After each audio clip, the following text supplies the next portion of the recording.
வணக்கம்.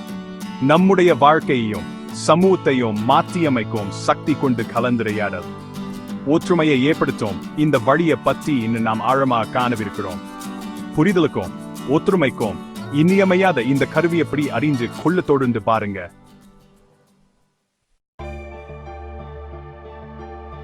வாழ்க்கையில நாம் சந்திக்கும் பல பிரச்சனைகளுக்கு கலந்துரையாடல் தான் ஒரு நல்ல தொடக்கம்.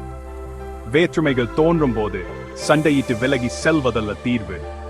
பக்குவமாக பேசி புரிந்து கொள்வதில்தான் சாந்தியும் சமாதானமும் அடங்கி இருக்குது. ஒரு பிரச்சனையை பற்றி இருவேறு கருத்துக்கள் வரும்போது அந்த இரண்டுக்கும் இடையில் ஒரு பாலத்தை அமைப்பதுதான் கலந்துரையாடலின் முக்கிய நோக்கம். ஒருவர் பேசும்போது இன்னொருவர் பொறுமையா கேட்க வேண்டும். அப்போதுதான் எதிராளியின் கண்ணோட்டத்தில் இருந்து பிரச்சனையை பார்க்க முடியும். ஒருவருடைய கருத்தை நாம் ஏற்றுக்கொள்ள வேண்டும் என்பதில்லை, ஆனால் அவருடைய கருத்தை மதிக்க கற்றுக்கொள்ள வேண்டும். மரியாதையுடன் சூரிய கலந்துரையாடல் பகைமையை நீக்கி நட்பையும் அன்பையும் வளர்க்கும். குடும்பத்தில் கணவன் மனைவிக்குள், தாய் தந்தையிற்கும் பிள்ளைகளுக்கும் இடையே, நண்பர்களுக்குள், சக ஊழியர்களையே என வேண்டுமானும் கருத்து வேறுபாடு வரலாம். அவற்றை எல்லாம் சமாளிக்க சிறந்த வழி பேச்சுவார்த்தை மற்றும் அன்புடன் சூரிய கலந்துரையாடதான்.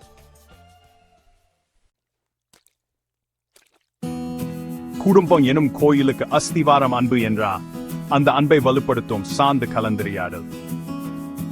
ஒருவரை ஒருவர் புரிந்து கொள்ள உதவும் சிறந்த கருவி பேச்சுதான்.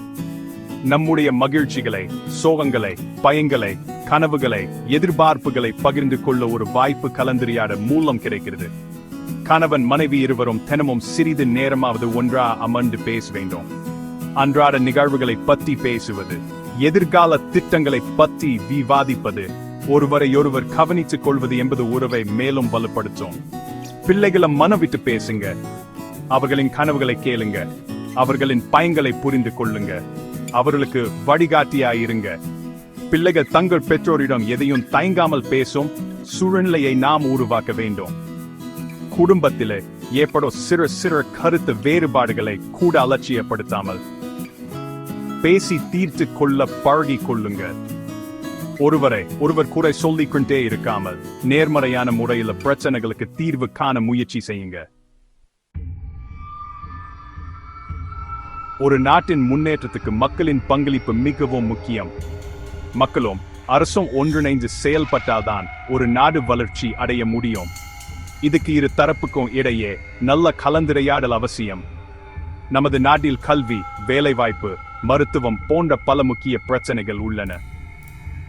இந்த பிரச்சனைகளுக்கு தீர்வு காண அரசு பல்வேறு திட்டங்களை தீட்டுகிறது. ஆனால் மக்களுடன் கலந்துரையாடி அவர்களின் கருத்துக்களை அறிந்து கொண்டு திட்டங்களை வகுத்தாதான் அவை முழு வெற்றி பெறும். மக்கள் தங்கள் பிரதிநிதிகளை தேர்ந்தெடுக்கின்றனர். எனவே அந்த பிரதிநிதிகள் மக்களின் குரலாக செயல்பட வேண்டும். மக்களின் பிரச்சனைகளை நாடாளுமன்றத்திலும் சட்டமன்றத்திலும் எடுத்து வைக்க வேண்டும். அரசு திட்டங்களை பற்றி மக்களிடம் விளக்கி அவர்களின் ஆதரவை பெற வேண்டும். ஊடகங்களுக்கும் இதில் பெரும் பங்கு உண்டு. மக்களின் பிரச்சனைகளை அரசுக்கு எடுத்து சொல்வதிலும் அரசின் திட்டங்களை மக்களிடம் கொண்டு சேர்ப்பதிலும் ஊடகங்கள் முக்கிய பங்கு வகிக்கின்றன. ஊடகங்கள் நடுநிலைமையுடன் செயல்பட்டு மக்களுக்கும் அரசுக்கும் இடையே ஒரு பாலமா திகழ வேண்டும். Chapter 4. உலக அமைதிக்கு வழி, வெளிப்படைத்தன்மை, The Path to World Peace. இன்றைய உலகில நாடுகளுக்கு இடையே பல்வேறு பிரச்சனைகள் நிலவி வருகின்றன. பொருளாதார போட்டி, பிராந்திய முக்கியத்துவம், ஆயுத போட்டி என பல்வேறு காரணங்களுக்காக நாடுகளுக்கு இடையே மோதல் போக்கு நிலவுகிறது. இந்த நிலை தொடர்ந்தால் அது உலக அமைதிக்கு பெரும் அச்சுறுத்தலா மாறும். எனவே உலக நாடுகள் ஒன்றுடன் ஒன்று மன் திறந்து பேச வேண்டும். ஒருவருக்கொருவர் புரிந்து கொள்ள முயற்சி செய்ய வேண்டும். பிரச்சனைகளுக்கு சமாதான வழியில தீர்வு காண முன்வர வேண்டும். இதுக்கு வெளிப்படைத்தன்மையும் நேர்மையும் மிகவும் அவசியம். ஐக்கிய நாடுகள் சபை போன்ற சர்வதேச அமைப்புகள் இந்த முயற்சிக்கு உதவி செய்ய வேண்டும். நாடுகளுக்கு இடையே மத்தியஸ்தம் செய்து பிரச்சனைகளுக்கு அமைதியான முறையில் தீர்வு காண வழிவகுக்க வேண்டும். நாம் அனைவரும் இந்த உலகில் வாழும் மனிதர்கள் என்பதை உணர வேண்டும். நம்முடைய சுயநலத்தை மனிதகுலத்தின் நலனையே முதன்மைப்படுத்த வேண்டும். அப்போதுதான் இந்த உலக அமைதியும் நிம்மதியும் நிலக்கும். Chapter 5 நம்பிக்கையின் பாலம் நேர்மை honesty the bridge of trust எந்த உறவா இருந்தாலும் நம்பிக்கை வெற்றி பெற அவசியம் அந்த நம்பிக்கையை உருவாக்க நேர்மை முக்கியம் நேர்மையும் வெளிப்படைத்தன்மையும் இருந்தா நம்மை நம்புவார்கள் கலந்துரையாடல நேர்மை இல்லை என்றா சிக்கல் ஏற்படும் நண்பர் ரகசியத்தை சொன்னால் அதை காப்பாற்ற வேண்டும் ரகசியத்தை மற்றவரிடம் சொன்னா நம்பிக்கை குறையும் இதனால் நட்பு முறிந்து போவோம் திருமண வாழ்க்கையிலும் நேர்மை முக்கியம் கணவன் மனைவி மன் திறந்து பேச வேண்டும் உண்மையை சொல்ல வேண்டும் ஆரோக்கியமான உறவு நிலைக்கும் நேர்மையை முக்கிய பண்பா கொள்ள வேண்டும் வார்த்தைகளிலும் செயல்களிலும் நேர்மையை காட்டினா நல்ல பலன்கள் மரியாதையும் நம்பிக்கையையும் பெற முடியும்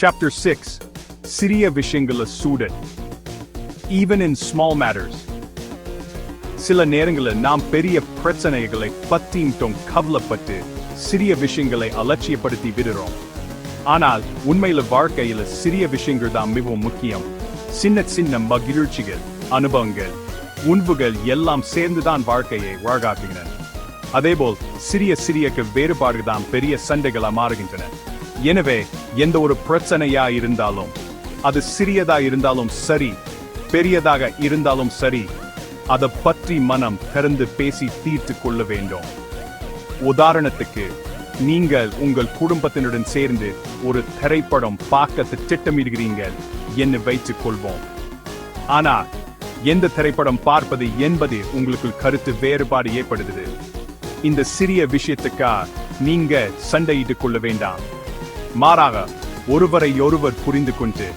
எல்லோருக்கும் பிடித்த ஒரு திரைப்படத்தை தேர்ந்தெடுக்க முயற்சி செய்யுங்க இது போன்று நம் வாழ்க்கையில ஏற்படும் சிறிய சிறிய பிரச்சனைகளை எல்லாம் பேச்சுவார்த்தை மூலம் தீர்த்து கொள்ள பழகிக்கொண்டா அது நம் வாழ்க்கையை மிகவும் சந்தோஷமாக மாற்றும் Chapter 6 சிறிய விஷயங்களில் suit Even in small matters சில நேரங்களில் நாம் பெரிய பிரச்சனைகளை பற்றி கவலைப்பட்டு சிறிய விஷயங்களை அலட்சியப்படுத்தி விடுகிறோம் ஆனா உண்மையில் வாழ்க்கையில் சிறிய விஷயங்கள் தான் முக்கியம் சின்ன சின்ன மகிழ்ச்சிகள் அனுபவங்கள் உணவுகள் வாழ்க்கையை அழகாகின்றன அதேபோல் சிறிய கருத்து வேறுபாடுகள் தான் பெரிய சண்டைகளா மாறுகின்றன எனவே பிரச்சனைகள் சிறியதா இருந்தாலும் மனம் திறந்து பேசி தீர்த்து கொள்ள வேண்டும்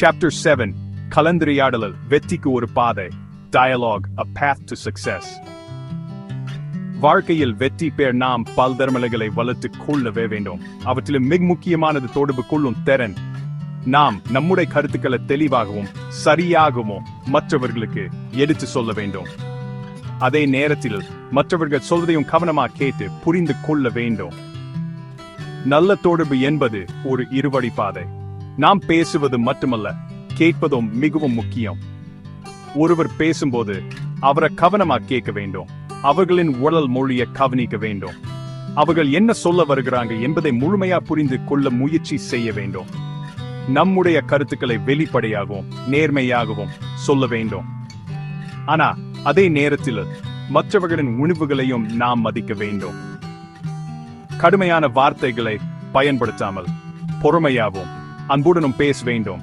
நல்ல தொடர்பு என்பது ஒரு கலை இந்த கலையை கத்துக்கிட்டா நம்முடைய தனிப்பட்ட வாழ்க்கையிலும் தொழில் வாழ்க்கையிலும் வெற்றி பெற முடியும் Chapter 8 ஒற்றுமையே பலம் Unity is strength ஒற்றுமையே பலம் என்பது வெறும் பழமொழி அல்ல அது வாழ்க்கையின் ஓர் உண்மை ஒற்றுமையாய் இருக்கும்போது எந்த ஒரு சவாலையும் நாம் எளிதில் சமாளிக்க முடியும் பல கைகள் ஒன்றிணைந்து செய்யும் வேலை எப்போதும் சிறப்பாகவே இருக்கும் பல்வேறு பண்பாடுகள் மொழிகள் மதங்கள் வாழ்க்கை முறைகள் கொண்ட நாடு நம்முடையது இந்த பன்முகத்தன்மையில ஒற்றுமையை காப்பது மிகவும் முக்கியம் நாம் நம்முடைய வேற்றுமைகளை மறந்து ஒரு இந்தியனா வாழ கற்றுக் கொள்ள வேண்டும் கருத்து வேறுபாடுகள் இயல்பானவை ஆனா அந்த வேற்றுமைகளுக்காக நாம் பிரிந்து செல்ல கூடாது மாறா பேச்சுவார்த்தை மூலம் பிரச்சனைகளை தீர்த்து கொள்ள வேண்டும் ஒருவரை ஒருவர் மதித்து அன்புடனும் அனுசரணையுடனும் நடந்து கொள்ள வேண்டும் ஒற்றுமையாக இருந்தால்தான் நம் நாட்டை முன்னேற்ற பாதையில் அழைத்து செல்ல முடியும் எனவே நாம் அனைவரும் ஒற்றுமையாயிருந்து நம் நாட்டின் வளர்ச்சிக்கு பங்களிப்போம் Chapter 9 கலந்துரையாடல் நமது கடமை டியூட்டி.